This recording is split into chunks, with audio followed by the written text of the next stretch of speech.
Nova da grande mídia, com ataques ao presidente, à família do presidente.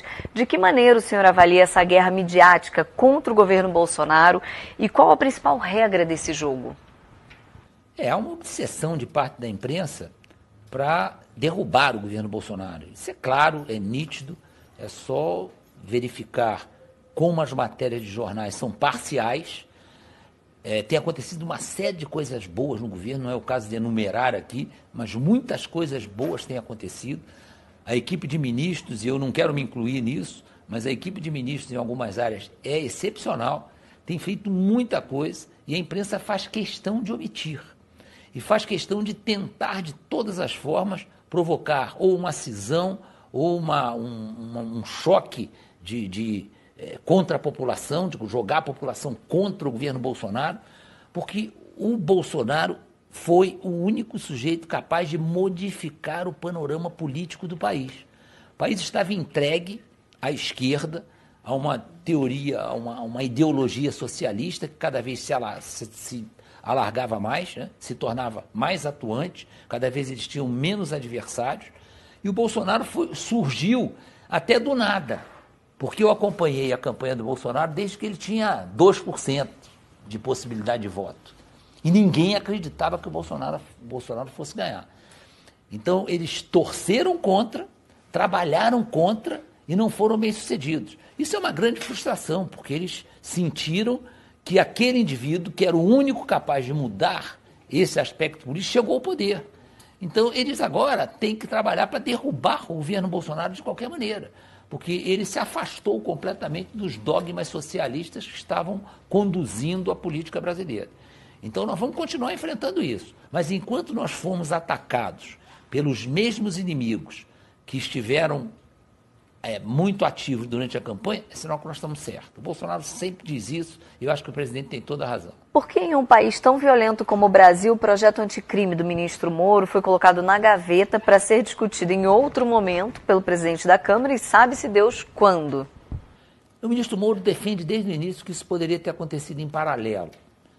Mas o pessoal do Poder Legislativo também, desde o início, defende que preferia tratar da reforma da Previdência, vai entrar logo em seguida a reforma tributária e adiar o projeto do ministro Moro. Para mim é um pouco de insensibilidade, porque eu acho que hoje a aspiração maior da sociedade brasileira é diminuir esse sintoma de violência que está presente em todas as grandes cidades brasileiras. O Rio de Janeiro, que é a grande vitrine do Brasil, e hoje é um exemplo de cidade violenta, ela é a 23ª cidade em violência no Brasil. Então tem 22 cidades mais violentas que o Rio de Janeiro. Então é um problema sério, tem que ser tratado com urgência. Mas vamos admitir que as duas reformas, do ponto de vista econômico, são muito importantes. Eu acredito que em seguida, esse projeto do ministro Moro, que é um projeto muito interessante, foi feito com muito carinho, e que merece ter um tratamento especial e ser rapidamente colocado em execução, ele vai acontecer e vai melhorar a nossa situação em termos de segurança. Eu faço muitos votos que isso realmente ocorra. O Brasil ainda está assolado por crimes e corrupção. Dá para ter uma ideia de quantas facções criminosas, grupos terroristas e máfias internacionais operam em nosso país nesse momento? Existem muitos estudos de inteligência, seja da Polícia Federal, seja da própria BIM, seja da Polícia Rodoviária Federal, das polícias estaduais que têm contato com fronteira. Nós sabemos que hoje o grande problema do Brasil é o crime organizado.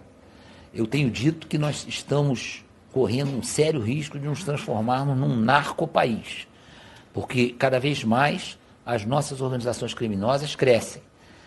Agora, no início do governo Bolsonaro, houve uma redução significativa da criminalidade. Nós ainda não sabemos se isso é um fenômeno até por receio da reação dos órgãos de segurança ou se isso vai aumentar com o longo do tempo a nosso favor, quer dizer, vai diminuir a criminalidade a favor da população brasileira.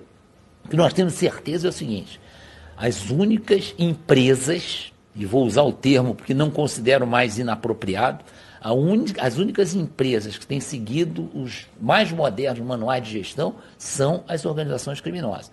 Elas hoje são organizações multinacionais, se estenderam pela América do Sul em vários países. Elas têm um modelo de gestão muito eficiente, um recompletamento de recursos humanos fantástico, não tem vaga na equipe, qualquer vaga é imediatamente preenchida e preenchida por gente que já vem treinada. Ainda tem mais isso, gente que treina fora do crime organizado, por orientação deles e que é recrutada assim que tem necessidade. Recrutam menores para colocar os menores na linha de frente e imputarem a eles os crimes, porque eles são inimputáveis. Então, imputar a quem é inimputável é uma grande jogada, né? E, principalmente, tem comunicações e logística primorosas. Nunca falhou a comunicação deles. Eles conseguem falar de dentro do presídio. E, logisticamente, também nunca viu uma quadrilha se entregar por falta de munição ou falta de fuzil. Se escoram numa legislação, num modelo de repressão ao crime muito favorável a eles.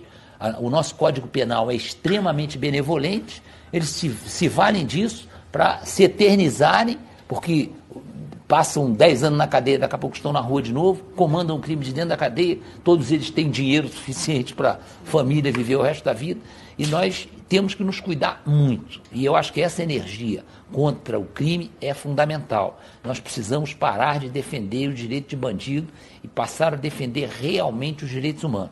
Claro que os bandidos são fruto, muitas vezes, do meio onde vivem, tudo bem, mas agora a situação é tão grave que isso tem que ser deixado de lado, nós temos que enfrentar com rigor esse aumento da criminalidade. Depois vamos pensar na história de direitos humanos. Eu considero o nosso sistema prisional criminoso, nós temos que mudar o sistema prisional, nós não podemos querer recuperar bandido com o sistema prisional que nós temos. Então, as nossas penitenciárias são verdadeiros amontoados humanos, sem nenhuma possibilidade de recuperar alguém. Nós temos que mudar isso aí também. Então, tem uma série de coisas que esse período que você citou aí, o lulopetismo e Fernando Henrique, não sei o quê, foi levando o Brasil para um caminho muito difícil. Nós temos que sair disso.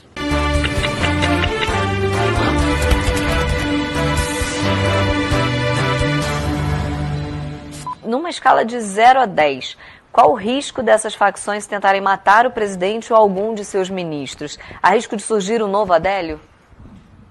O risco existe, óbvio, porque, como eu disse, o Bolsonaro é o homem, é um alvo altamente compensador. Ele é um alvo compensador. Eu não considero os ministros alvos compensadores, porque é lógico que será lamentável se alguém for atingido, mas será substituído no dia seguinte, vai passar uma semana na imprensa, depois isso desaparece. Agora, o presidente da República, ele é um alvo altamente compensador, porque muda em 5 minutos a estrutura política do país se modifica completamente. Então, ele continua a ser um alvo compensador. Isso me preocupa, porque o risco existe. Eu não vou dizer que o risco é em alto grau, porque fazer um ataque ao presidente da República, com a segurança que o GSI dispõe em relação a ele, é muito mais difícil do que acontecia quando ele era candidato. Mas ele continua a ser impetuoso, continua a ser voluntarioso, continua a ser imprudente, ele vai para o meio da galera toda hora, e eu, muitas vezes estou com ele, e eu fico aqui torcendo para não acontecer outra Adélio. Não está livre de acontecer, mas a gente tem um cuidado muito grande, nós temos um treinamento muito bem feito, muito efetivo, e nós confiamos nesse treinamento, confiamos no nosso pessoal.